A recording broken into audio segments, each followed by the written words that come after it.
नमस्कार, मैं हरि, आप देख रहे हैं डिजिटल न्यूज झारखंड। आज जानते हैं झारखंड के प्रमुख खबरों के बारे में। इससे पहले छोटी सी निवेदन की वीडियो को एक लाइक अवश्य कर दें। आपका लाइक करना ही हमारा मेहनत का फल होता है। तो चलिए शुरू करते हैं आज की पहली और बड़ी खबर से। सावित्रीबाई फुले किशोरी स्मृति योजना, झारखंड की 6.5 लाख से अधिक किशोरियों को मिल रहा है लाभ। दरअसल आपको बता दूं कि झारखंड के मुख्यमंत्री हेमंत सोरेन राज्य की बेटियों के चेहरे पर मुस्कान लाने के उद्देश्य से सावित्रीबाई फुले किशोरी स्मृति योजना की शुरुआत की है। इसके तहत राज्य सरकार 19 साल पूरे होने तक छात्रों को कुल 40,000 रुपया देगी। सरकार ने राज्य की 9 लाख छात्राओं को सावित्रीबाई फुले किशोरी स्मृति योजना के तहत आर्थिक लाभ देने का लक्ष्य निर्धारित किया है। बता दूं कि वर्तमान में 6,51,000 से अधिक किशोरियों को इस योजना से जोड़ा गया है। दरअसल आपको बता दूं कि देश की पहली महिला शिक्षा महान समाज सेविका सावित्री फुले के नाम से शुरू हुई सावित्री फुले किशोरी स्मृति योजना का लाभ राज्य की किशोरियों को दिया जा रहा है।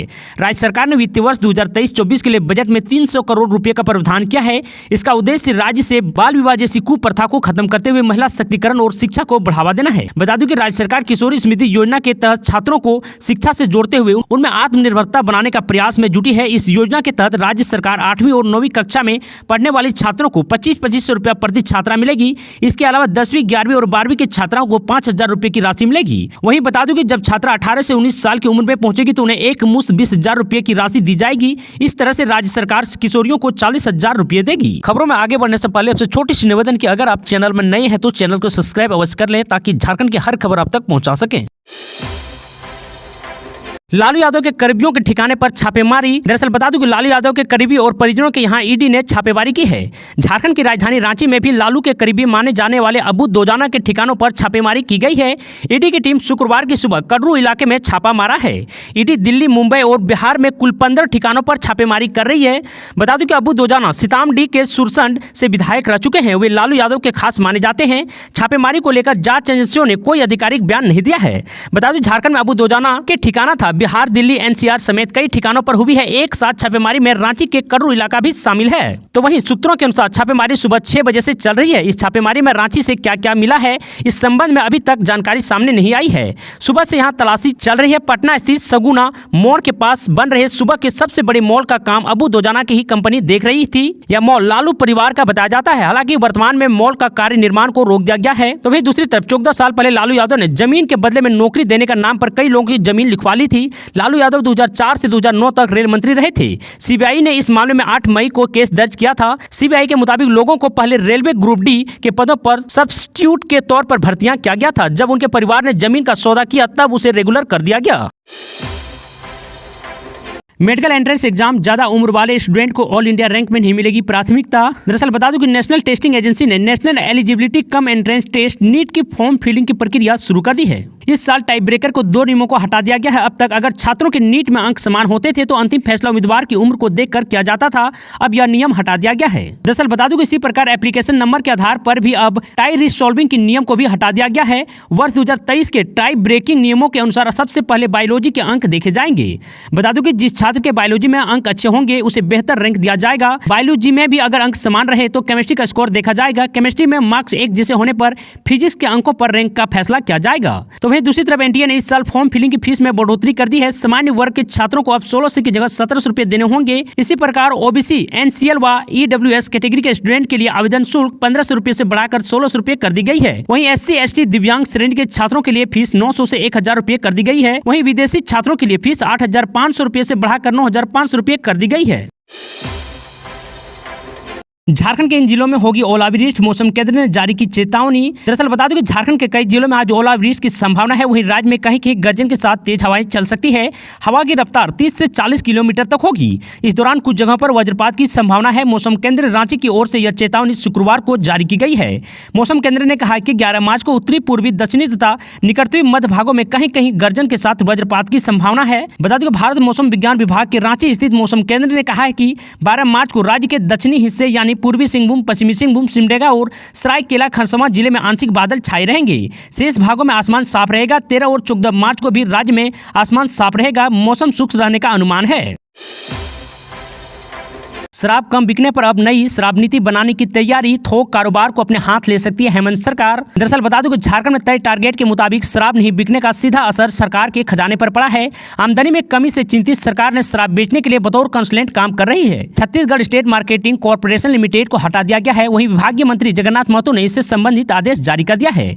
बता दूं कि इसके साथ ही सरकार ने अपनी एक्साइज पॉलिसी के रिव्यू का निर्णय लिया है। साल 2022-23 में राज्य सरकार ने शराब की बिक्री से सरकारी खजाने में 2310 करोड़ रुपए रकम आने की अनुमान लगाया था, लेकिन अब तक सरकार को मात्र 1750 करोड़ रुपए की कमाई हुई है, जबकि वित्त वर्ष समाप्त होने में मात्र 20 दिन बचे हैं।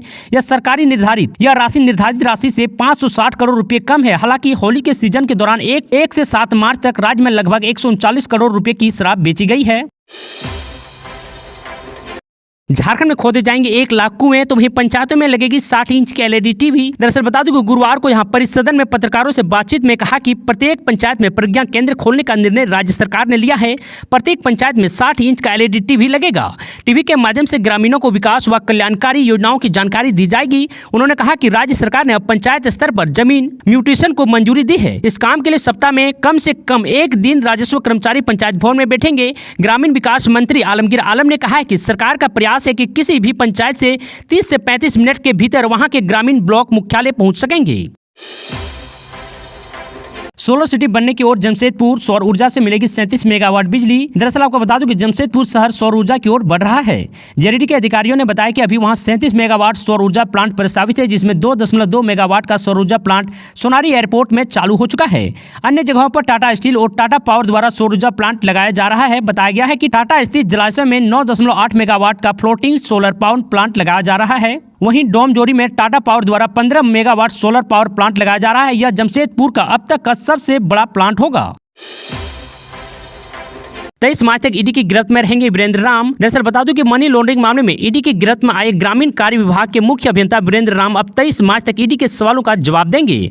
आज उनकी हिरासत की अवधि को ईडी के स्पेशल कोर्ट ने बढ़ा दी है। आज मुख्य अभियंता वीरेंद्र राम की पेशी बिरसा मुंडा जेल से वीडियो कॉन्फ्रेंसिंग के जरिए हुई, जहाँ पेशी के बाद न्यायिक हिरासत की अवधि 23 मार्च तक के लिए बढ़ा दी गई है। बता दूं कि यह चौथी बार है जब वीरेंद्र राम की रिमांड की अवधि बढ़ाई गई है। अब तक 3 अलग अलग बार रिमांड पर लिया जा चुका है। इन 3 बार में उनसे 12 दिनों तक पूछताछ की जा चुकी है। 7 मार्च को ईडी विशेष न्यायाधीश के आवास पर उसकी पेशी हुई थी, जिसके बाद उसे जेल भेज दिया गया था। ईडी कोर्ट के न्यायाधीश पीके शर्मा की कोर्ट में वीरेंद्र राम की पेशी हुई है। भारत में तख्ता पलट की साजिश में विदेशी मदद ले रहे हैं राहुल गांधी, बीजेपी नेता का आरोप। दरअसल बता दूं कि झारखंड में बीजेपी विधायक दल के नेता और प्रदेश के प्रथम मुख्यमंत्री बाबूलाल मरांडी ने कांग्रेस सांसद राहुल गांधी को लेकर बड़ा बयान दिया है। कैम्ब्रिज यूनिवर्सिटी में भारत की मौजूदा सरकार की आलोचना करते हुए लोकतंत्र को खतरा बताने वाले राहुल गांधी की टिप्पणी पर पलटवार करते हुए बाबूलाल मरांडी ने कहा कि यह तख्ता पलट की साजिश के लिए विदेश मदद लेने जैसा है। बाबूलाल मरांडी ने राहुल गांधी पर वंशवाद का आरोप लगाते हुए भी तीखा हमला बोला है। वहीं कांग्रेस पार्टी की तरफ से इस पर प्रतिक्रिया नहीं आई है। बता दूं कि बाबूलाल मरांडी ने ऑफिशियल ट्विटर पर लिखा है, राहुल गांधी ने ब्रिटेन के संसद से भारत में लोकतंत्र बचाने की गुहार लगाई है। भारत के विपक्ष का सबसे बड़ा नेता खुलेआम दूसरे देश से अपने देश भारत की सत्ता बदलने का अपील कर रहा है। क्या यह तख्ता पलट साजिश के लिए विदेश मदद लेना जैसा नहीं है? बाबूलाल मरांडी ने आगे लिखा है, माँ बाप की दुहाई देकर अयोग्य न्यायालय उत्तराधिकारी की वोट लेने की वंशवादी राजनीति के नाम पर लूटपाट कुछ दिनों तक चल सकती है, हमेशा के लिए नहीं। समय बदल रहा है, लोग समझ रहे हैं। झारखंड के लोग होली में गटक गई है 70 करोड़ की शराब, राजधानी वासी सबसे अधिक शौकीन। दरअसल आपको बता दूं कि झारखंड में 1 से 7 मार्च तक लगभग 139 करोड़ रुपए की शराब की बिक्री हुई है। इसमें 1 से 5 मार्च तक 69 करोड़ व 6 से 7 मार्च तक 70 करोड़ रुपए की शराब की बिक्री हुई है। एक सप्ताह के अंदर जितनी शराब की खपत हुई है, इसमें 2 दिन में भी आधी शराब बिकी है। 6 मार्च को 26 करोड़ व 7 मार्च को 44 करोड़ शराब की बिक्री हुई है। होली के मौके पर 2 दिनों में 70 करोड़ रुपए की शराब की बिक्री हुई है, जिसमें सबसे अधिक लगभग 12 करोड़ रुपए की शराब की बिक्री सिर्फ रांची में हुई है। ट्विटर महाअभियान 60-40 ना चलो, झारखंड यूथ ने लिखा, इतना ट्वीट मारेंगे कि पूरा ट्विटर धुआं धुआं हो जाएगा। दरअसल बता दूं कि झारखंड में नियोजन नीति के खिलाफ झारखंड के युवाओं ने ट्विटर पर अपना विरोध शुरू कर दिया है। इसके लिए ट्विटर अभियान चलाया गया है। इसे 60-40 ना चलो अभियान का नाम दिया है। अब तक 2,21,000 से अधिक लोगों ने इस हैशटैग से ट्वीट किया है। बता दें कि भारतीय जनता पार्टी ने भी इस अभियान का समर्थन किया है। झारखंड भाजपा के शीर्ष नेताओं बाबूलाल मरांडी और दीपक प्रकाश ने इनके समर्थन में शुक्रवार को ट्वीट किया। दरअसल बता दूं कि झारखंड के युवाओं ने इस अभियान की शुरुआत की है, जिन्होंने सरकारी नौकरी के लिए लिए आवेदन कर रखा है या राज्य में सरकारी नौकरी करना चाहते हैं। अभ्यर्थियों का कहना है कि सरकार की नई नीति से 40% बाहरी लोग को नौकरी मिल जाएगी और राज्य के युवाओं अपने यहाँ रोजगार से वंचित रह जाएंगे। बता दें कि ट्विटर पर कई लोगों ने बेहद मजेदार मीम्स शेयर किए हैं। झारखंड यूथ ने एक फोटो शेयर किया है जिसमें फिल्म गैंग ऑफ वासेपुर के एक डायलॉग को बदलकर लिखा गया है। इसमें कहा गया है कि इतना ट्वीट मारेंगे कि पूरा ट्विटर धुआं धुआं हो जाएगा। टीजीटी और पीजीटी पदों पर निकली है नौकरियां, जल्द करें आवेदन। दरअसल आपको बता दूं शिक्षक भर्ती की तैयारी कर रहे युवाओं के लिए बहुत ही अच्छी खबर है। विभिन्न विषयों के टीजीटी और पीजीटी पदों पर भर्तियां निकाली गई है। आपको बता दूं कि इन पदों के लिए आवेदन की प्रक्रिया जारी है और लास्ट डेट आज ही है। ऐसे में जिन अभ्यर्थी ने अभी तक इन पदों के लिए आवेदन नहीं किया है वह 11 मार्च 2023 यानी कि आज तक अप्लाई कर सकते हैं। दरअसल बता दें कि इन पदों के लिए अभ्यर्थी को ऑफलाइन मोड में ही आवेदन करना है। टीजीटी के कुल 93 और पीजीटी के 56 पदों के लिए आवेदन मांगे गए हैं।